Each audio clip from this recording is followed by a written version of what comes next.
Hi everyone, I'm Miss Marx for those of you who don't know me, and for those of you who do, welcome back to my class. Sorry that I'm not there for the start of the school year.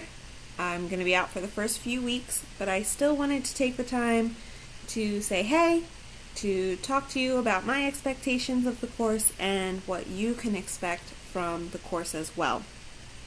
So, if you're enrolled in this anatomy and physiology class, it's for a couple of reasons. One, you're probably an excellent student. Your guidance counselor must feel that you can manage the course load. You're likely to be interested in the medical field, whether it's being a physician, a nurse, even the athletic field. So if you want to be an athletic trainer or, go into sports medicine, first responders, EMT, medics, things like that. And if you don't want to go into any of those fields, but you're just interested in the content, then welcome. It's fantastic. I will say from the start that this class is actually modeled after a college level class.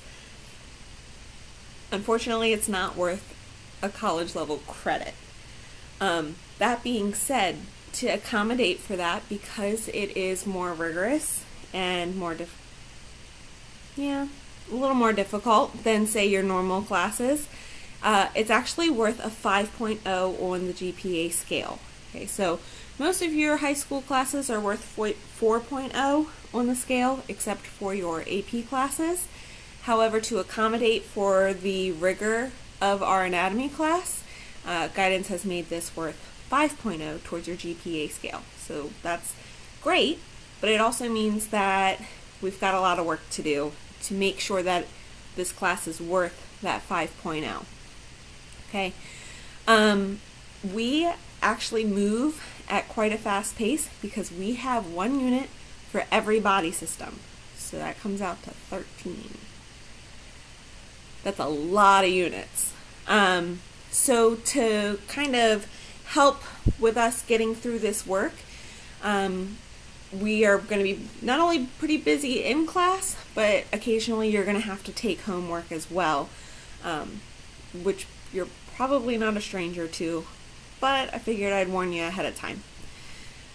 To help with this outside of class work, I tend to use It's Learning a lot, and I like to make YouTube videos. Now, my YouTube videos aren't me sitting here talking to the camera. Instead, what I do is I make videos of our diagrams. Okay, so for each unit that we have, you're going to get a packet of diagrams. I would love to be able to use models for everything. Unfortunately, it's just not in the school budget to have all those materials, so we're going to be using diagrams a lot. And to help save some class time, what I do is I make a YouTube video. I go over all the structures of the diagram, and I go over the physiology, meaning the functions of all of the structures within the diagram. And you will be able to pause, label, and take notes, and restart the video, or whatever you need to do so that you can get all the information you need. So occasionally, if we have time to do those videos in class, I will allow that time to be used. But a lot of times, depending on how much we need to get done, you will be expected to complete those videos on your own at home. Okay, so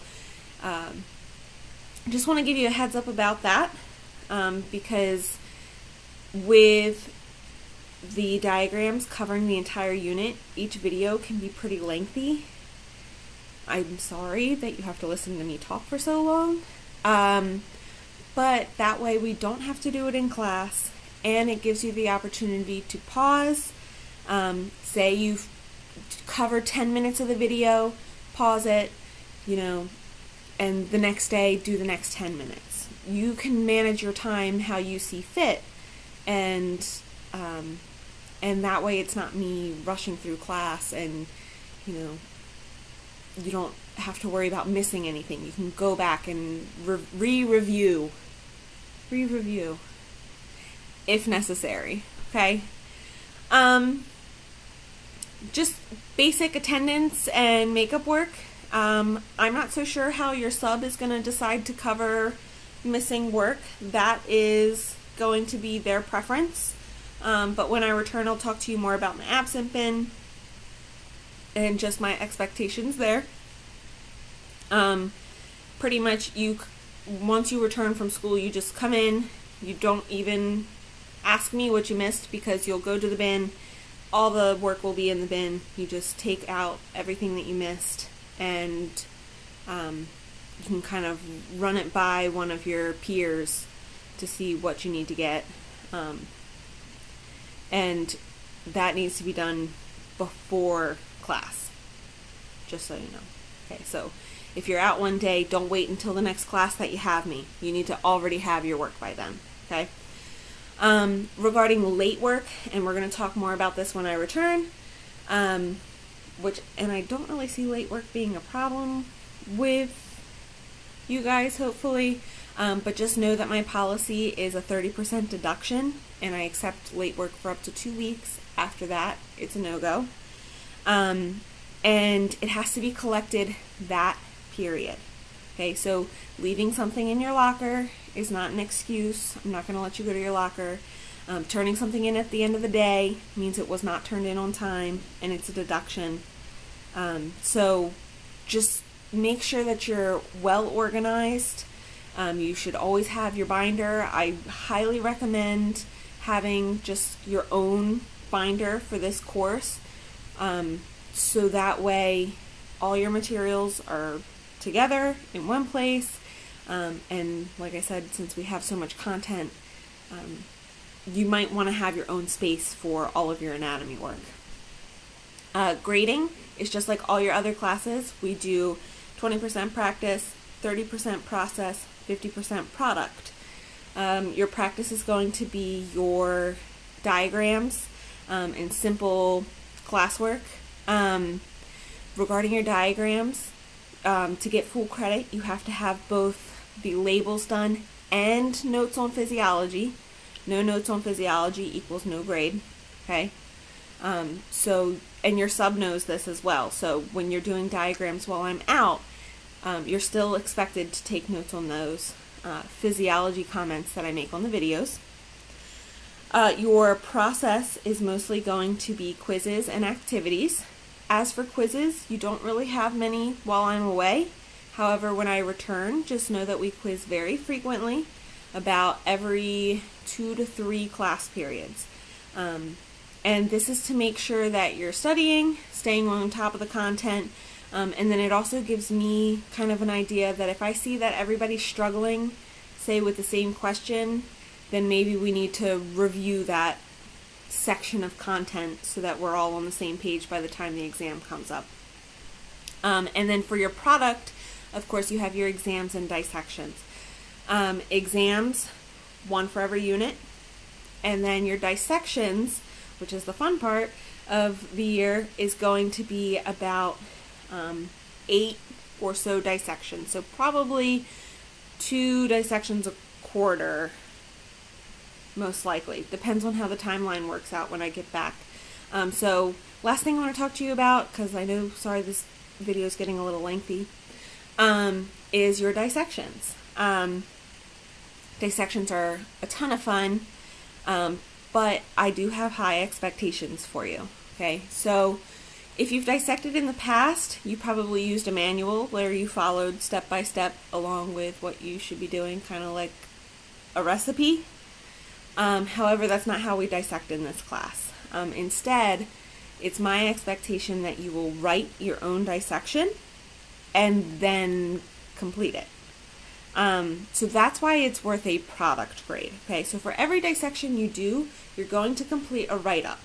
And what that means is you're going to talk about your objectives, why we're doing this particular dissection, what you anticipate to get out of it, things like that. And then you're going to write your procedure step by step. So that way, say if I were the student and I wanted to complete the dissection, I would be able to use your procedure and complete the dissection. Okay?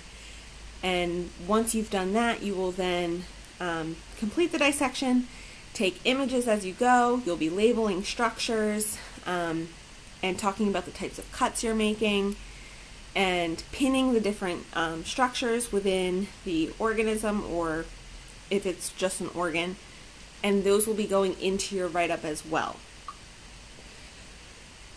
Even though this kind of sounds like a lot for a dissection, you're mostly working in partnerships. With some of our larger specimens, you might be in groups of 3 to 4. So this is definitely something that you're going to be able to split up the tasks with one another. But I really wanted to tell you about these dissections because even if you're not that great of a test taker, these dissections are an opportunity to help balance out your product grade with your exams, okay? If you're a queasy individual, you may want to talk to guidance because dissections are a requirement. Okay, you don't have an alternative assignment. There's no other options. You are expected to participate in dissections. So if you aren't able to stomach the thought of having a dead animal on your tray or on your desk that you have to cut open, this is not going to be the course for you, okay? So that's something to consider. I think I covered everything I wanted to talk about, and I'm sorry I'm not there, but I look forward to meeting all of you. I think we're going to have a great year, and that's it. So thanks. Bye.